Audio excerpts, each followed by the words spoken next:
Our next speaker is Dr. Richard Sykes, and he's chairman of the Cloud Industry Forum.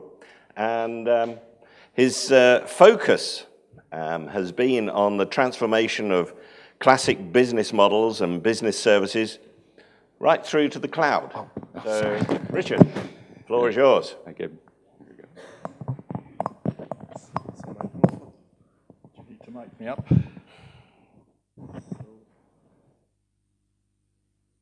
Okay. Can I be heard in the back?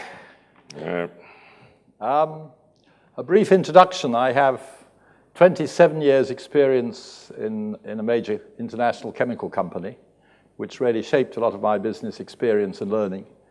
Overlapping, because for the final, although I was a business background player, my final 7 years there, I was their Global Group Vice President of Information Technology, which brought me into the IT industry. And I've now been in the IT industry about 20 years. I'm not an IT technologist. I'm a contrast to my good friend Kate, who very definitely is. She and I both served on the early stages of the G Cloud. I was in the commercial team. Kate helped chair the technological standards, technological team. And we've both served on the board of the UK Trade Association in the UK Intellect, where Kate continues to serve.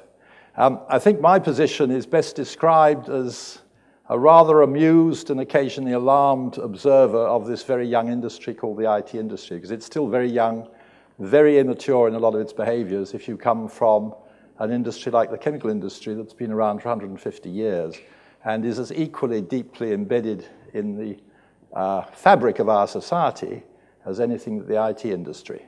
So I hope you'll accept my observations in that context. What I wanted to do was to pick up four words, four concepts that I think are particularly vital at this time of the development of our industry. The first one is the word platforms, which I didn't hear mentioned at all yesterday, but quite heavily used today. And platforms, of course, are the bringing together of the compute and the network and the storage and all the various capabilities that turn the platform into something that companies can operate with and on. It's a service, but I think the best way of expressing its importance is an observation I made in a column that I wrote several years ago, in which I said enterprises will find it a lot more comfortable to stand on platforms than to stand on clouds. And I think that's got a degree of a powerful insight there. Platforms are the real commerce of the underlying infrastructural capabilities that business relies on to grow and develop. And I think a lot of what we heard yesterday was about the ability of platforms to begin to reach across international borders without restraints, with constraints in order to deliver secure operations, but without constraints from the point of view that those platforms in the main cannot be constrained to within national boundaries. Therefore, the first key word in my lexicon nowadays is platforms as a key enabler for bringing the cloud revolution more broadly into society. The second word is actually two words, which is deep intimacy. Deep intimacy is really the essential strength of the small to medium-sized enterprise. If you've got strong platforms on which the small to medium-sized enterprise can operate, can develop applications, develop software as a service, the key thing that those platforms allow is for that small enterprise, that medium-sized enterprise, not to have to worry about its underlying operational underpinnings. It can focus in its markets. It can focus in the particular requirements of some specialist sub-vertical. It can become particularly responsive to the fast-changing applications in a particular area. And that's why what you're seeing is that while the commerce of infrastructure as a service and platform as a service is undoubtedly growing fast, the commerce of apps and software as a service is growing 10 to 20 times as fast.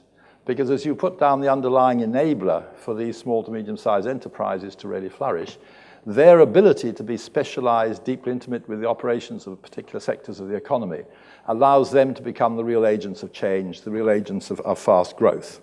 So the delivery of the revolution is in the hands of the SMEs. And I say that deliberately because the big old boys, the CSCs, the HPs of this world, lack that capability to develop that fast-changing deep intimacy.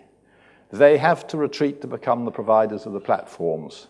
That's where their real longer-term capability lies. And they either do that on an effective scale, or I suspect they begin to fade. The third word, which is, I think, a key one, that again I hardly heard used yesterday at all, but I heard used quite today, is services. Because really what our industry is becoming, whether it is services in the form of platforms or services provided by the SMEs on top of those platforms, we are becoming very rapidly a services business. And I'm not talking now about technology services. The services are certainly technology enabled, but I'm talking about a broader range of services, and services that are increasingly very much more rapidly internationally traded. In the world of manufacturing commerce, about 50% of global commerce in manufacturing is internationally traded now. In the world of services, only about 10% is traded.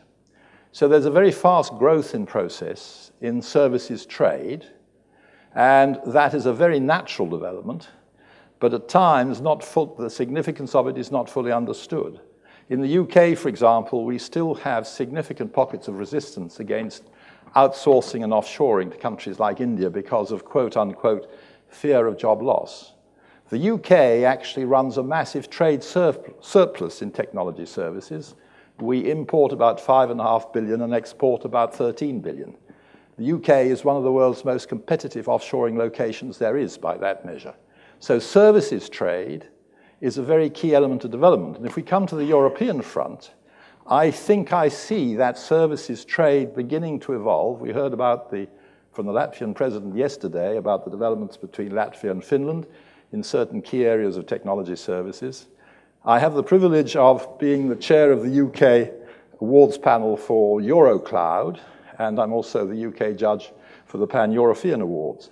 Doing the Pan-European Awards this year was an award winner was an Austrian exercise that has developed very strong capability for servicing all the issues of licensing for areas of regulation affecting environment, and that capability is already beginning to be drawn on by certain landers in southern Germany, across the border.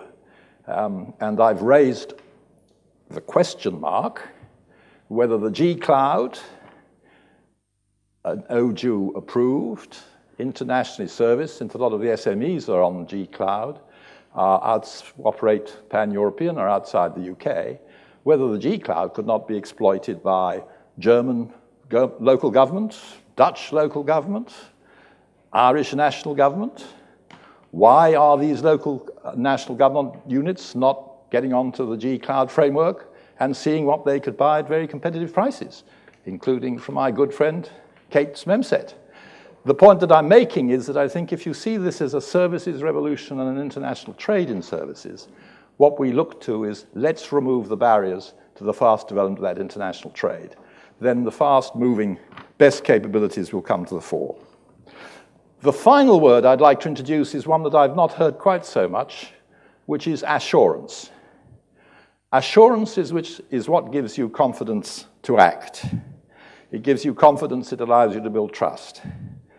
In the Cloud Industry Forum in the UK, we've recognized that the process of developing standards is a slow process. What's needed is something that helps build confidence, that gives assurance more rapidly. And we've had a fast-growing use of a cloud code of practice, which is self-certified, but behind it is the threat of an independent audit from time to time. And it is initiatives such as that code of practice that gives companies the ability to build confidence, to build trust, to have the assurance that they can move fast. It becomes a kind of lubricant for change. In times, those codes of practice, as they mature, maybe are ones that then get turned in places into more detailed standards. But the key thing is that we need to move fast because this is a fast-moving market. And we do therefore need capabilities to build that assurance that don't require 2 or 3 years of detailed meeting of committees and vast fees at the end to get assurance. The SME environment is one that requires to be able to be mobile, fast on your feet. And therefore, I would recommend exercises such as the Cloud Industry Forum Code of Practice as the kind of way forward for gaining that ability to deliver assurance. So platforms, deep intimacy, which is what's firing the work of the SMEs, services, development fast of international trade in services, and beginning to think some new thoughts. Go buy from the G Cloud from Germany. Why not? Let's see what happens. And we had the earlier plea from Helix Nebula, might well be offering from the academic community infrastructure as a service sales. But seek assurance through a series of developments such as codes of practice that can develop things fast on their feet, don't require long, slow bureaucratic process. This is not a time for grand projets, with my apologies to my French friends in the audience. This is a time for fast, rapid, enabled change. Thank you very much.